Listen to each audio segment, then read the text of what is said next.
Oh my god, come on. There's honestly not even a problem. I don't know what everybody's talking about. I mean, it's everything's fine, right? I mean, honestly, if they would just get their shit together, it wouldn't even be like none of this would even happen and we would all just be enjoying the game. Okay. How about this, Arrowhead? How about you just give us some buffs, fix some bugs, and we'll stop complaining, and it's kind of like a give or take type of thing, and then we'll all just get along. We'll be happy, you guys should be happy, and yeah, I think that's like a good deal, right? Honestly, I don't even really feel like playing Helldivers 2. I really don't feel like doing anything, so yeah, here we are. Yeah, it's done. It's yeah, it is what it is.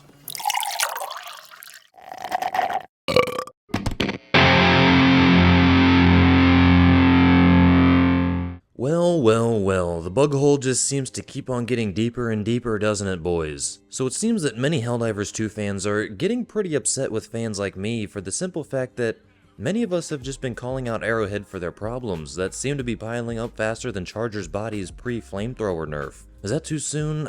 I really don't think it's too soon. In today's video, we're using the example as pointed out by Thickfillet's YouTube channel, you should subscribe to him. An ex-user recently posted a meme which is basically a collage of YouTube video thumbnails that are highlighting the issues that Helldivers 2 has been facing recently, with the glazy headline of "Hating this game keeps the lights on for these people." I myself, a nobody YouTuber that just got on here a couple months ago, have even been called out for the same exact thing. Whether it's people saying the game is fine and we're just complaining for no reason, or that we just suck at the game, and in reality, most of these comments and arguments revolve around personal attacks and not so much factual arguments to back up what they're really trying to say. And if you have zero problems with this game, hey man, more power to you. Honestly, I wish I could be like you. But you really can't be mad at fans for calling out the blatant issues, especially now that it seems the game devs at Arrowhead Studios aren't being completely transparent, which is one of the things that I praised them for being shortly after the game released. Even I was blinded for months to these issues that were starting to slip through the cracks because of my fanboy goggles being glued to my face. And the issues I was aware of then weren't really big enough problems for me to even care about, but that was a young, patriotic Milky,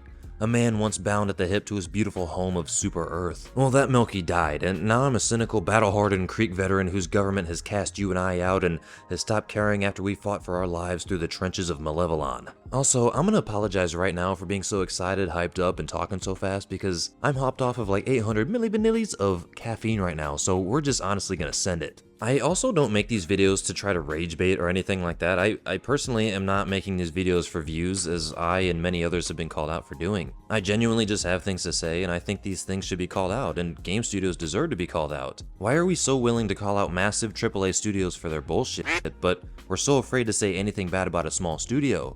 At the end of the day, they both provide games for us to play, and I think they both should be held up to the same standards. Are these my best performing videos? Yep, they sure are, and what does that tell you? People care about this game and these issues. Do you think I want to make negative videos about one of my favorite games? No, I'd much rather make hype videos about new stratagems and new weapons and gameplay. As I've stated many times, the balance between innovation and player satisfaction is always going to be a challenge, but holy fuck, I don't know how you fumble a bag this badly when it's already filled with gold. The impact of the many, but also somehow not many, changes on gameplay, if that makes any sense, has been significant, with many of us finding that the adjustments detract from the game's overall enjoyment, which I definitely agree with. A notable aspect of their critique is the claim that the developers are not fully aware of the issues plaguing their game, which I have no idea how because there's a million people talking about it on YouTube, X, and everything else. In another tweet posted by SirDax7 on X, also highlighted by Thickfillet, shows a heavy devastator in a bot outpost just laying waste for a solid like 40 seconds with no cooldown,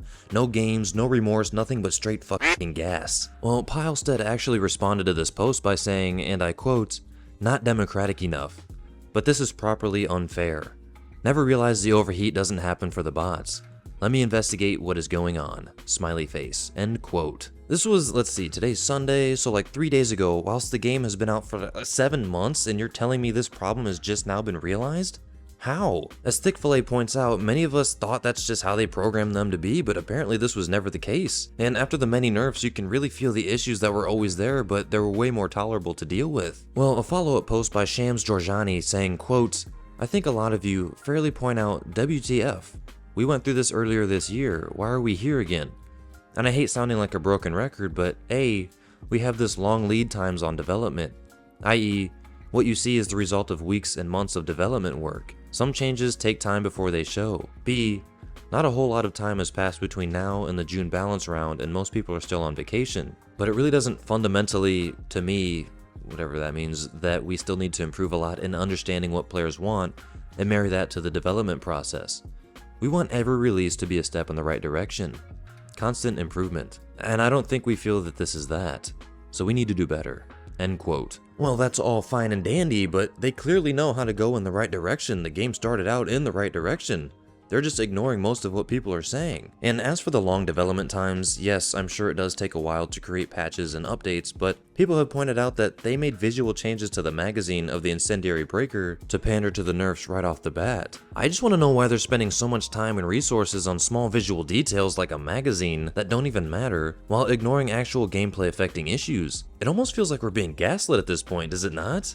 Of course it does, you glazy little guardian, you. Problems such as persistent bugs, enemies shooting through walls, and damage fall-off problems which continue to affect gameplay. And again, the developers' responses, which pretty much only consist of explanations for long lead times and complex development processes, seem to fall short of addressing the immediate concerns of the player base, with the developers' efforts to modify weapon mechanics and visuals overshadowing fundamental bugs that remain unresolved. Most of us have expressed frustration with the slow pace of updates and the developers' apparent disconnection from the gameplay experience. A recent accusation has been popping up online that the developers might not fully play their own game, or they only test it in offline environments, which highlights a potential disconnect between the development and the user experience. Thick-Fillet also points out something that I honestly really didn't even take much account of until he said it, which is games like Deep Rock Galactic have garnered praise for their development's active engagement with their player base, which is true. I think it does massive things for the fans. The devs of Deep Rock Galactic are noted for their regular streams showcasing their gameplay skills and providing detailed explanations for design decisions. This approach gives a sense of transparency and trust, which is definitely lacking in the case of Helldivers 2. All of this just highlights the need for developers to consider the implications of their changes on the game's core mechanics and player experience.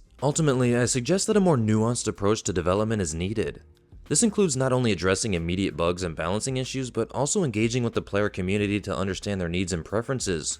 Which honestly, in this case, I think that's almost more important right now. They need to salvage what's left of their fan base and win back the fans that they lost. On top of that, developers definitely should prioritize both fixing critical bugs and providing meaningful updates that enhance gameplay, not piddly little issues like aesthetic changes to weapons and nerfing everything out of just everything. Arrowhead needs to start maintaining transparency like they were in the beginning and actively playing the game themselves, which if they were doing, issues like the lack of cooldown for the heavy devastators would have been caught. Doing this would hopefully bridge the gap between development and the player experience, creating a more engaged and satisfying community. But yeah, that's just me. I really don't think my voice even matters because first of all, they're never gonna see my video, and second of all, the ones that they are seeing, I feel like they're just ignoring. So, not me just ranting and you just listening. But that's okay because I love every single one of you little glazers. And I know you love Milky too. But yeah, let me know what you think down in the comments below. And whoa, you sticky little glazer you. Don't you dare leave this video without liking, sharing, and subscribing to become a guardian of the glaze. And I'll see you next time on the Milky Donut.